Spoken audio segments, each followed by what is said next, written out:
অপরাধ প্রমাণিত হলে সাজা মৃত্যুদণ্ড। সন্দীপ ঘোষকে নিয়ে আদালতের মারাত্মক নির্দেশ জারি হলো।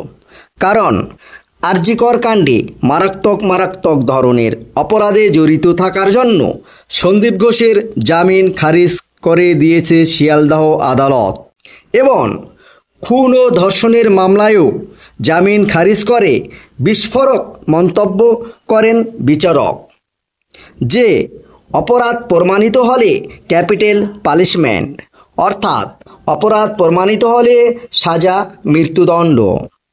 এমনটাই মন্তব্য করেছেন শিয়ালদহ আদালতের বিচারক। তাহলে এবারে বোঝা গেল বিচার পাবে তিলোত্তমা।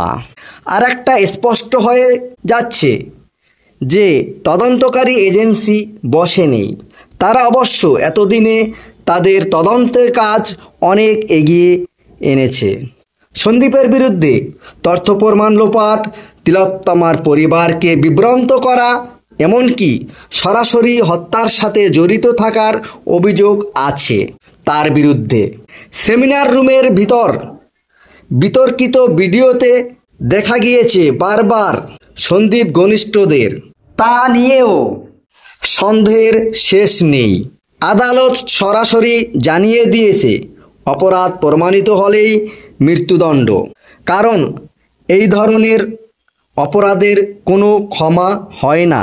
যারা এই ধরনের অপরাধ করে তাদের মৃত্যুদণ্ডই প্রাপ্য। শিয়ালদহ আদালত সন্দীপের জামিনের আর্জি খারিজ করেন। কারণ সন্দীপ এখন জামিন অযোগ্য মামলায় বিচারাধীন। সন্দীপকে জামিন দিলে মামলা প্রভাবিত হতে পারে বলে এমনটাই আশঙ্কা করছেন সিবিআই। তাই তারা সন্দীপের জামিন নামঞ্জুর করার জন্য আদালতে আর্জি জানান এবং আদালত স্পষ্ট জানিয়ে দেন জামিন হবে না, এমনকি অপরাধ প্রমাণিত হলে সাজা মৃত্যুদণ্ড।